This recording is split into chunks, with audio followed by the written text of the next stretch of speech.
All right, so today we're looking at writing equations. So we will write two-step equations, and then we're going to solve verbal problems by writing equations of a two-step equation. So this first part says, Marisol and Ivy spent a total of $22 for lunch. Ivy's lunch cost $5 more than Marisol's. So whose lunch costs more and by how much? Well, Ivy's cost more than Marisol's, and it costs more by $5. So, if M represents the cost of Marisol's lunch, how much did Ivy's lunch cost? Well, M plus 5. That would be what Ivy's lunch would cost. And then it wants us to write an expression that represents the sum, so that's addition, that's the answer to an addition problem of Marisol and Ivy's lunches. Well, Marisol, it tells me, is M, and we said Ivy's was M plus 5, so the expression would be M plus 5. Okay? And that's what we're looking at today.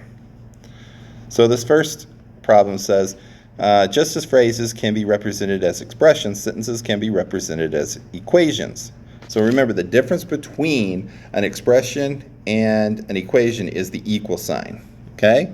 So 2 more than 3 times the number. That would be 2 more than 3 times a number. So 2 plus 3n. Then if I wrote it as a sentence, I could make it an equation by adding is 11, so equals 11. So this problem says Clint has 95 trading cards. This is 17 more than 3 times the number of cards his brother Wyatt has. Well, we don't know how many Wyatt has, so we could say W equals Wyatt's cards. And he has 95 cards total.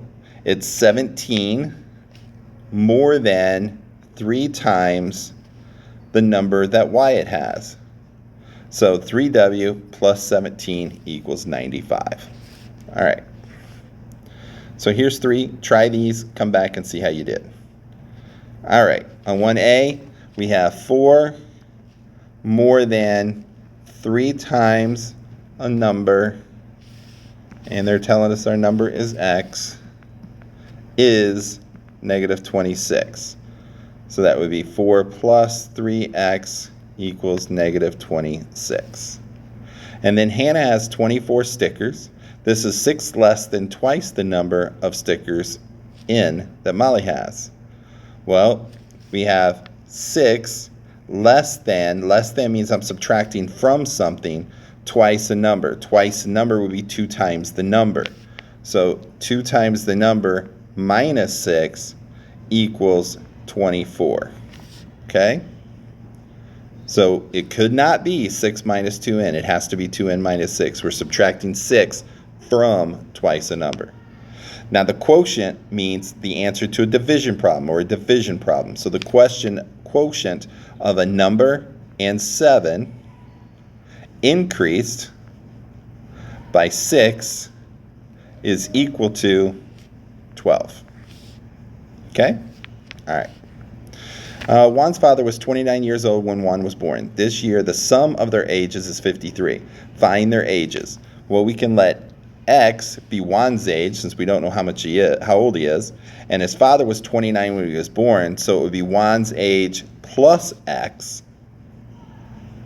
or Juan's age is X plus 29, how old the father was when Juan was born. So if we want to know the sum of their ages, because that equals 53, it would be X plus 29. So Juan's age plus Juan's father's age. Combine our like terms. X plus X would be 2X. 2X plus 29 equals 53. We then subtract 29 from both sides, and we get 2X equals 24. We divide both sides by 2, and X equals 12. That tells me that Juan is 12 years old. But I still have to find Juan's father's age, so that would be 12 plus 29, which would make him 41 years old. So 12 years old and 41 years old. All right. So two-step verbal problems. So real-world situations sometimes involve giving one amount, which then increases or decreases at a certain rate, so that the situation can be represented by a two-step equation. So a laser printer prints 9 pages per minute. Anytime you see something like per something, pages per minute. You're probably going to be multiplying. Liza refilled the paper tray after it had printed 92 pages. In how many more minutes will there be a total of 245 pages? Well, we could let M equal the number of minutes. And we know it prints 9 pages per minute, so 9 times M, or 9M. And we already printed 92 pages. So we could say 9M plus the 92 pages we already printed would equal a total of 245 pages. So we would subtract 92 from each side and then divide each side by 9, and we get 17. So it would take 17 minutes to print the remaining 153 pages. And lastly, here's one for you to try. Jasmine bought 6 CDs all at the same price. The tax on her purchase was $5.04, and the total was $85.74. What was the price of each CD? Try this, come back and see how you did. All right, so we can let C represent the price of each CD. And then we can say that there are 6 CDs, so 6 times C plus the $5.04 of tax, and my total bill is $85.74. I then would subtract by 504. That gives me 6C equals $80.70, or 80.70. Divide by 6, and C equals 113.45. So $13.45, I believe. Okay? All right. If you got any questions, let me know. Have a great day.